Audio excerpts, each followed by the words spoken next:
Feeling lost and overwhelmed in a job market that's changing faster than you can say AI-driven resume? We're living in an unprecedented job market, and traditional job search methods often fall short. But you don't have to navigate it all alone. This is Bridging the Gap, the podcast dedicated to helping you navigate unemployment and move to your next opportunity. We'll bring you expert interviews, practical strategies, and real job seeker journeys to help you master the mindset and take control. Join us as we bridge the gap from where you are today to where you want to be.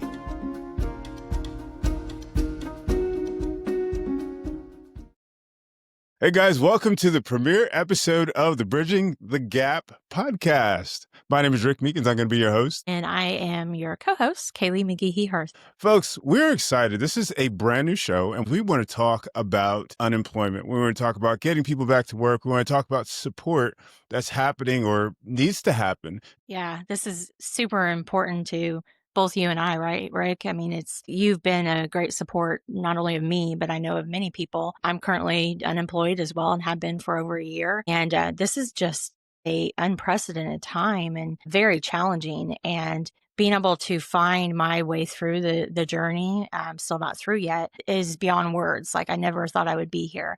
And the thing that I do know is I'm not alone. There's a lot of people like this. So doing something like this podcast, and being able to bring resources and help people bridge the gap is super important to me. And I hope it brings some help to people as we go through different guests and different topics. Yes, I've spoken to so many people, and it's like, you want to help, and it's like the demand, the need is just so large, and It and is, yeah.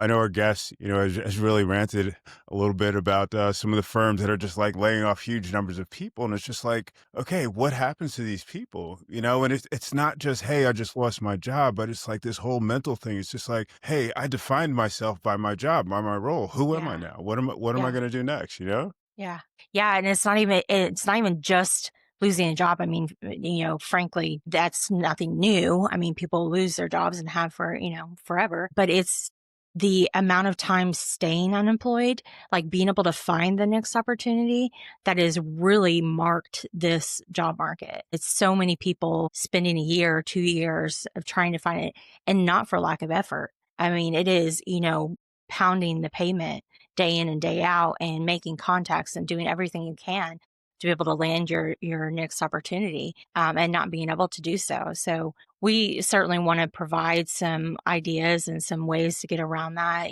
hidden job market. A lot of jobs aren't even posted. So we'll bring in guests who can talk about that, and tips and tactics to be able to unsheath the opportunities that are out there. They're just not as visible. I've talked to some people that I know have been like, incredibly qualified. There was a Yeah. woman in tech. I mean, she had this PhD, in what she does, and she literally she's done stuff that we're not supposed to talk about on the air, which is incredible. And she wasn't even getting interviews. She'd submit all Yeah. kinds of applications. I mean, what was your experience? What's been your Yeah. experience, I should say? 100%. I mean, it is run the gamut. I mean, I have gotten lots of interviews. I've gotten down to final interviews where I'm between one other person multiple times, and had to go to the other person. And that's happened several times, but I'd be honest. I mean, I get 3 to 4, sometimes more rejection emails a day from applying, because I'm applying to 4 or 5 a day. And, it's just opening up my email inbox and seeing, rejection after rejection. So yeah, it plays on your mind, and I think that's something we'll talk about too, is like, there's so many reasons right now of why that is. There's a lot of companies that are going to who they know and picking those, or they have a contract employee that they're going to bring in full time, but they're obligated to post the position. It's the things that you don't know, but it still feels pretty crummy, right? Are you working with a recruiter, or have you worked with recruiters? I have worked with a recruiter. It is really the positions that they're handed. And so if it is a fit, they can put me forward, but I'm still up against great competition. I believe I've tried just about every possible tactic. It's really about someday the switch is going to flip is where I'm Yes. at. Yes, I agree with that.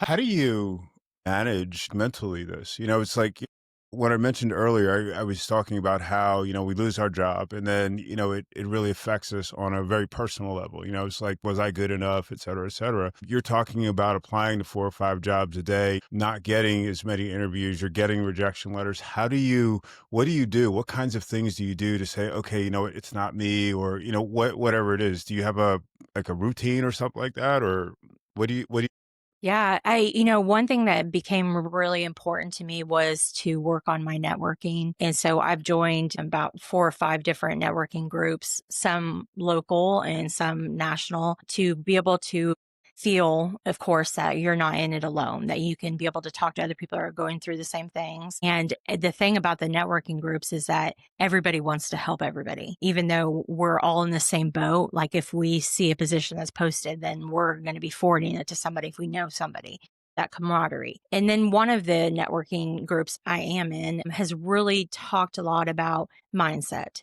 And so I'm not always successful, but I try every day. Just start off with gratitude and think about my mindset. If I'm in a good mindset, if I'm hopeful and I'm positive about something happening today, that's going to attract it, right? So I want to be grateful for what I do have. Grateful for, the minutes I get to spend with my sons that I wouldn't if I was employed. Even though I want to be employed, I'm still going to be grateful for that and try to have a positive mindset so that I can attract what I'm going after. yeah.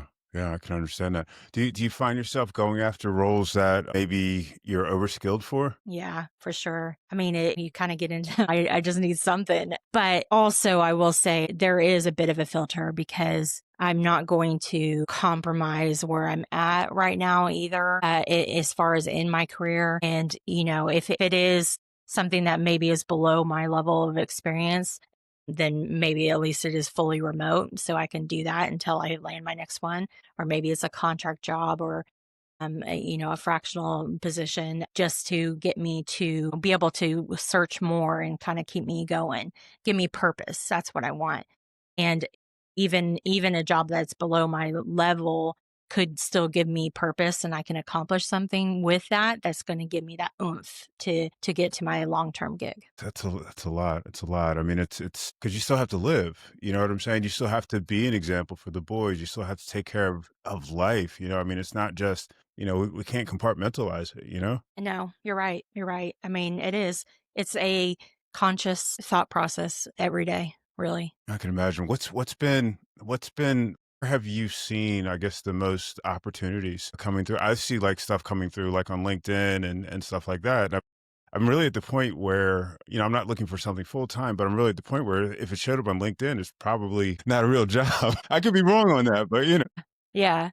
You don't know, but you can try. You don't know what is real and what isn't, but you kind of just have to go after whatever, go after all of it. I spoke with a recruiter the other day who we're going to have on the show coming up. And she said, it's really important to make sure that you're applying on the website instead of just, easy apply with LinkedIn or Indeed or something like that, because the recruiters are going to go to their inbox first, as opposed to, the LinkedIn results.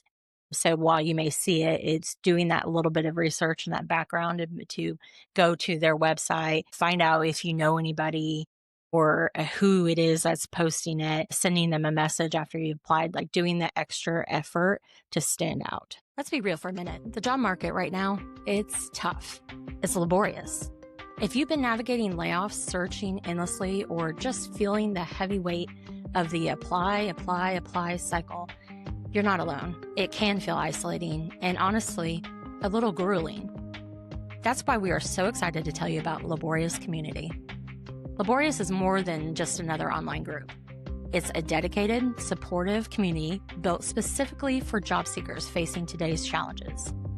Whether you've been impacted by a layoff or are simply trying to make your next big career move, Laborious is a place where you can find genuine help and understanding. Stop struggling in silence.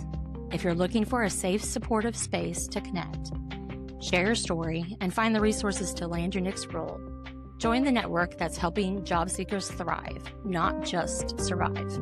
Find your place today at laborio.us. That's LABORIO.US.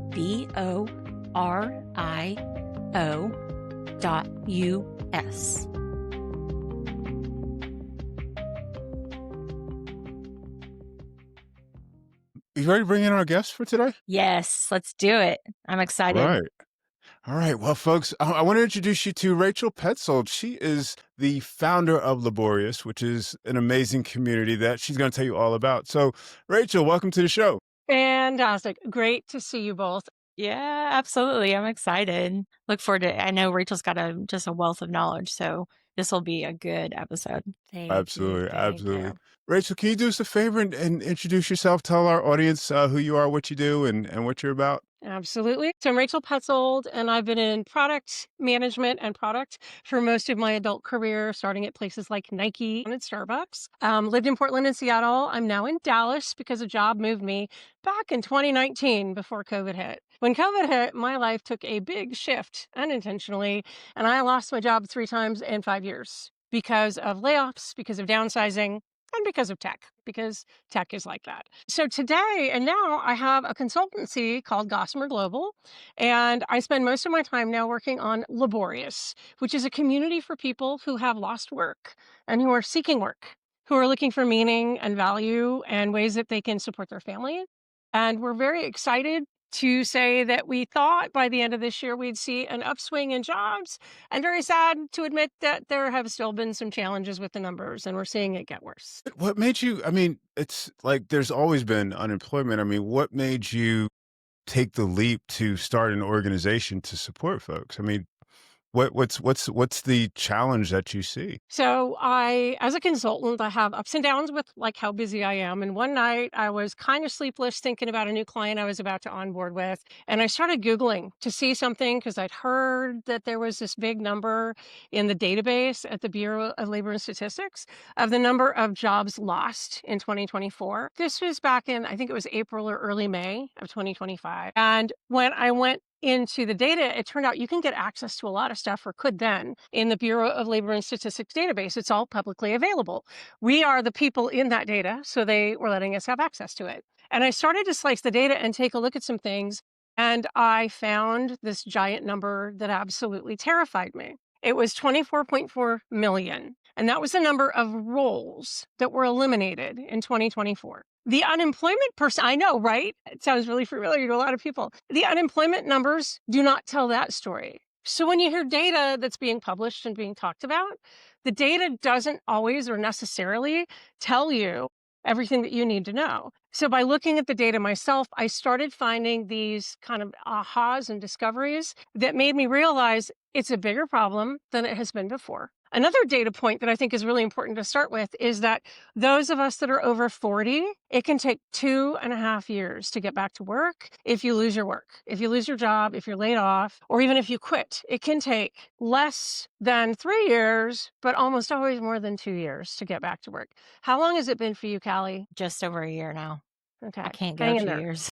Hang in there because there's hope. There are other things we can do in the interim to make Yes, sure our that's families what are we're here fed. for. Absolutely. But yeah, Laborious is here because I realize this massive market of people is on LinkedIn, and they're basically getting scammed or spammed by bots telling you about jobs. People are applying to tens or hundreds or thousands of jobs a month or a year, and they're not getting a response back at all. The goal, and I heard Callie talking about this earlier, the goal is really to take from the beginning to the end the pain out of the job search and help people find the now, the mid, and the later, and kind of build their own path. We want it to be a journey for the people that are getting back to work. And we know that there's hard spots. There are so many people they've run out of unemployment. They are about to lose their homes. I can't tell you how many people on LinkedIn I've seen, and I've reached out to them and had a call with them and tried to find a way to help them find money. We've helped people in New York State, in Texas, of course, because that's where I am, and in Oregon and Washington, even where there are better social services available. In some of the bluer states, you're going to find that there's longer and there's better. In Texas, my unemployment when I lost my last job in 2023 was a whopping $467 a month. And I made so much that that was the maximum, or excuse me, a week. That's a week. So it's about $1,600 a month. I haven't paid rent of under $1,600 a month in about 10 years. Yep, yep, I'm the same boat. You have to make lifestyle changes, right? But you suffer and you struggle. Yeah. You can't get your basic needs met. Dental Yeah. work goes on the back burner. If you have to go to the doctor, it's like, am I dying? Can this wait? Right. I skipped my prescriptions for a while and I have asthma. So it was like, you know what? I don't ever want anybody else to have to make a decision between having dinner and being able to breathe. Yeah. Yeah. I think one thing that hit me the most through this past year was having to take my boys out of daycare because we couldn't afford that. I mean, daycare costs are crazy anyway, but having to take them out and I remember one moment because they let so my he was 4 then, he's 5 now, and so had his pre-kindergarten graduation coming up, but he wasn't in daycare, and they graciously allowed him to attend, but he wasn't there during the day when they were practicing the songs that they were gonna do at the graduation, right? And so I'm standing in the back of the room with my husband, and my 5-year-old is in the corner at the front of the room because he couldn't participate with the singing the songs while they're doing the whole graduation. And I just started crying, and it just because it was like, I feel this is impacting them and it's no fault of their own, right? They can't be where they are, challenged and they're growing and they're prospering and stuff like that because of this going on. I also remember after that he said, "Hey daddy, why was mommy crying?" I felt so bad, but I mean, that's real. That's raw. And it affects so many different things. So yeah, I mean, not getting medications, not being able to pay your mortgage, pretty much everything that anybody is going through, I've been going through as well. That's so scary. That's so scary. Wow. Wow. Wow. I can't even imagine. Rachel, what is Laborious doing? How does that community work? How do people get involved with it? Absolutely. So we started a free community on LinkedIn, and the community on LinkedIn can be joined by anybody, doesn't cost anything. We have about 240 people in there. It's a place where, for right now, we sort of been sending out the red alerts. Somebody has an urgent need. Can anybody help them? The goal of Laborious, though, is much bigger. We want it to be a community where people, when you lose work, you lose your community. The people you used to sit next to, they'll drop you like a hot potato. It doesn't matter if you were supporting them through COVID, like I did with a team of mine, they disappear. Either they're embarrassed and they don't know what to say to you because they still have a job, which is a horrible feeling for them. I always feel such empathy for the people who have lost people. They also are now worried, are they still safe? So it causes disruption across the board. And then the people who have lost work, you come out and you're like, okay, what is my list of things I have to do? And you don't always know how to do those things. Unemployment in some places is just really hard to sign up for. In a lot of states now, if you don't sign up the day you lose your job, they say no to you and you have to fight it. Right, Callie? It's Hmm. horrifying. You earned this, you deserve it, the company is paying for it. But states are trying to block us from having easy access the way we used to because there have been so many people on it, they're having a hard time keeping up with it. Companies are also denying it, saying you were let go for cause. There was a big company whose name I'm not going to say publicly, but a lot of people out there know. I might have worked there once upon a time. They laid off as many as potentially 20,000 people because they demanded they all return to work a couple months ago. And the return to work said if you don't come back to the city that we're in for 4 days a week, you're out. They cannot claim unemployment because they accepted a small amount of money to be able to go away and at least have something when they left. So there was a little bit of severance, but it also came with a gag order. You can't talk about it. You can't file for unemployment. And guess what? It was never announced in the news, and it was a massive layoff. And then there were more rounds at that company that happened recently that they were talking about more publicly, probably because they realized they were going to get outed for the first one. And those people are also hitting a market in a city that's not huge, if they're in the city where we all work together and where the tech industry has just absolutely collapsed upon itself. That is terrifying. Those people don't have any support. They can't talk about it publicly. So we realized people need to have a safe place to land, kind of a soft landing area where people are going to be empathetic, where they can meet some other people that have been there and are there and never want to be there again. But at the moment, there aren't that many jobs out there. So to be able to have real people that are telling the truth about what's going on, that are helping guide you through some of these wormholes that you end up hitting when you're on LinkedIn or looking for jobs, searching desperately for a job listing. There has to be a better way, and the better way, in my very strong opinion, is it's your network. So you come to Laborious and your network expands by, at the moment, 400 people, and someday probably 10,000 people, because the people that come in aren't necessarily going to leave. They're never going to feel the sense of trust that they're not going to get laid off again. This is now their network. And unlike LinkedIn, it's not 90% bots. We only let humans in. We do not let fake profiles in. You have to be a human. You have to pass a couple human check tests. And you can't be AI either. So to be able to be surrounded by humans, where even if you never want to be on a video call with people, you want to be able to say, I'm hurting right now, and have people wrap their arms around you, from a distance. There's also the sense that when you go out and you're applying for jobs, Callie, you know how this feels. You go apply for jobs and you go on an interview and you come back and you're nervous. You just want to be able to talk to somebody who's going to know the feelings you're feeling right now. And then if you do get that no, a place to go and sob in the corner with somebody else who's going to just cry right with you, because it sucks to get turned down when you have daycare you want to pay for. Or like with me, when 2008 came along, I was laid off. This is my origin story. My husband was diagnosed with cancer, and I went to work and said I need every other Friday off so that I can take him to chemotherapy. Their response, no. And I said, well, I'll work remotely. No, that would be unfair to everybody else at the company. So they expected me to just let him go to chemotherapy by himself and drive himself home after a day of chemo. So that company laid me off because I was unwilling not to take those days off, and they tried to do it for cause. I fought that and got unemployment, but an attorney told me the only thing I could get was my job back. And you can imagine that wouldn't have been a very good experience. So unfortunately, I was out of work for a long time. My husband was on chemotherapy, a commissioned salesperson. And so our income disappeared. Poof. It was all but gone. And my kids went to high school far away because we tried to keep them in the school they'd been going to. And when I couldn't afford gas anymore, my kids had to pull out of school and I had to homeschool them. And it was an awesome opportunity to get close, right, Callie? But Hmm. it was a horrible thing. They lost their friends. I lost Right. my connections because of work getting lost. My husband was losing his because he was unhealthy. And we ended up kind of holding up in the corner and not being great supporters of each other. We were all hurting. I wish I had had people then that I felt like I could go to and say, this sucks. It's really hard. This is really fucked up. It's got to stop.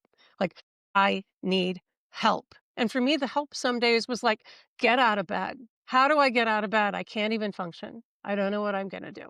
So the people that are hitting this, no matter how they seem on the outside, they're hurting on the inside. And God forbid we show that on LinkedIn or in any way, shape, or form when you're on an interview. Get the polish going, put the pain behind you. You better show up as though all is rosy and bright. And we can't always do that. And one of the ways we can get better at doing that is by getting that toxic stuff out before we have to show up on a Zoom call or in person to somebody and pretend that all is well when it's not. Yeah. Yeah. That's a great point. I mean, you're told not to come across as desperate because that's going to be, read that way and it's going to be negative on you when you're Yes. in your interviews. So being able to get it out beforehand and be able to, as we talked about, be able to set your mindset is really important so you can go in with all that you are to interviews. I hit on this too. There's also a section of people that are unemployed, and while it's also involuntary, such as being laid off, it's because of things like being forced to come back into the office. Whenever my husband's in this position right now of you've spent years building your life around a remote work environment, and then all of a sudden flipping the switch saying you have to go in, the things that affects they don't care about, and so you're forced to either accept that and completely change your life again, and everything that it involves, because you're no longer going to be remote. I mean, some people move to different cities, and then what are they going to do? They're going to have to move again to come back because they have to go back in the office when they've been perfectly fine working the way that they have. So there's that section of people that are unemployed, involuntary, but because of being forced to make a decision.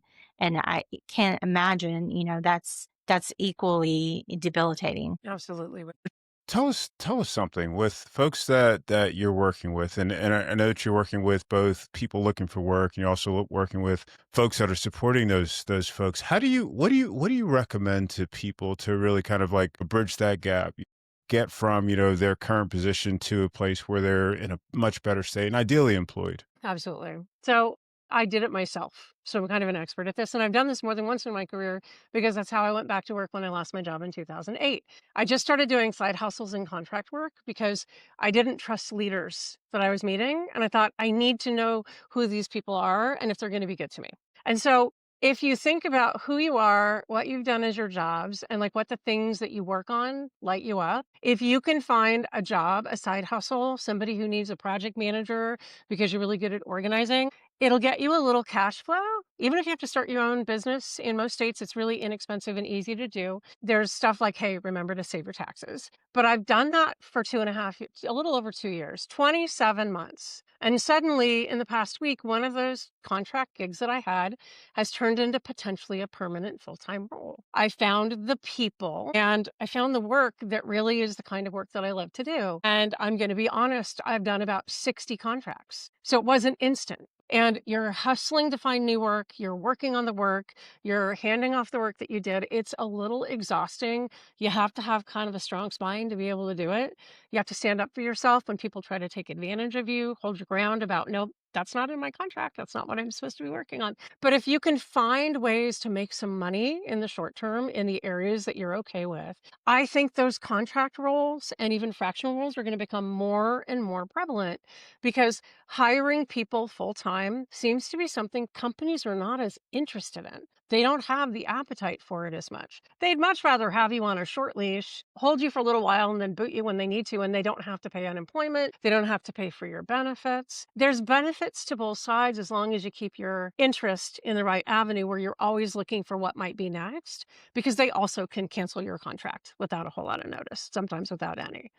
The bigger picture of that in my mind is that everybody out there has superpowers and skills. And if you think about what you love to do, most of a day job in corporate America isn't that. Right, Kelly? How much of your work when you worked in corporate America was the stuff you love to do versus all the paperwork and all the overhead and all of the yada? Yeah, I mean, there's definitely a difference. It's absolutely positively something where you can work 20 hours a week and do just as much of value for a company than a 40-hour a week sitting at a desk job. It's powerful stuff, but it's a big shift. And so one of the things we're going to be teaching people at Laborious is how to build a portfolio. Because when you build a resume and you put all of your job experience and start date and end date and what your title was and some bullet points about the boring stuff you did every day to get a paycheck. When you go after a portfolio view of your past in your career, you can bring in contract and consulting work. You can talk about all of your full-time jobs, but you can talk about the beneficial things you brought in smaller slices, the value you brought to the business, as Result. opposed to here was my title. And so when you can do that in a portfolio, you also then can move that language back to your resume so that your resume now talks about the valuable things that you can bring to a company, not the tasks you did every day. That's very nice. If someone wanted to I guess join Laborious, what's the best way to do that? So Laborious is on LinkedIn. We have a page and it's just Laborious on LinkedIn. If you go there, it'll give you a link to our Laborious community that you can join. You can also Google it. We're showing up in Google now. We're starting to get ranked. Look at us. And then there is a website, and the website's weird. It's LABORIOUS, but there's a dot before the US, like for the United States. So it's the word laborious, but put the dot before the US and you'll find us. We have a great newsletter. It's got all of our origin stories because we now have 23 people volunteering, some of them advisors for us, some of them boots on the ground people that are helping us deliver things, right, Callie? To get things Right. out the door, to get some language and some messaging. And we are always looking for more people that could volunteer. If you get to Laborious and you want to come into Laborious, there are some ways you can do that. Not everybody can afford our membership fee. We tried to price it really low to just basically cover operational costs. And everybody's working as volunteers right now. So for $99, you can join, and that's a 1-year membership. It will go no matter when you start until January 1st of 2026, until the end of 2026. So it's more than a year if you join right now. If you can't afford that, you can volunteer and do 4 hours worth of work because we're paying you basically $25 an hour to help us fill out our content, to help us build out our urgent needs links to find places and things that you need when you're in a location. And we also have the ability to ask for sponsors. We've had some sponsors like Rick Meekins here, who sponsored, I believe it was 3 people early on in our process. So if you can sponsor somebody, it gets them access for a year, some safety, some support. Then we have additional paid exciting things. So we have our founders group. The first 5 people who sign up are going to be founders, and they're probably going to get massively discounted access forever because we want them to come back and be mentors and be coaches and help the people in the system. And so the people coming in can always have a huge group of people to pick from. You get to have the potential, if you're one of the first 100 members, Rick, Callie, you get to be part of our founder circle. And the founder circle is going to be published in newspapers. We're going to be thought leaders that go out into the world to talk about this problem. We're going to be in high demand because this is happening to people and we can help tell their stories. So we are going to allow access to help you build your business and interest in what you're doing across a really broad network because of this Founders Circle membership that you can get. And all you have to be is one of the first 100 paying members of Laborious. Outstanding. This is a great resource. This is a great resource. I speak on behalf of all unemployed. Thank you so much for putting this together for us. You bet. Yeah, absolutely. Hallie, anything you want to say before we wrap up? I'm really excited about, definitely excited about Laborious. I think it's going to be great. And I think we're going to continue to talk about it so that we can provide some people some help. I think that, there are a lot of different avenues out there that are trying to help while we're going through this, but maybe just kind of touching the surface. And I think this is going to get in there deeper and be able to provide a lot of different ways of helping people, different resources. So definitely commend you, Rachel, for starting this and thank you for sharing your story and your empathy. And I'm really looking forward to see what happens in the future. Thank you, Callie. Thank you, Rick. Absolutely. And thank you so much for being our first guest on the first Yes. episode of Bridging the Gap. This is awesome. And folks, thank you so much for watching or listening to our first episode of Bridging the Gap. We'll see you next time. We hope this episode has helped you feel a little more in control in your career journey. Remember, you don't have to navigate it alone. For more on bridging the gap between where you are today and where you want to be in your job search, be sure to subscribe to Bridging the Gap wherever you get your podcasts. You can also find us online for more tools and resources. Join us next time as we continue to help you navigate unemployment to your next opportunity. Until then, stay resilient.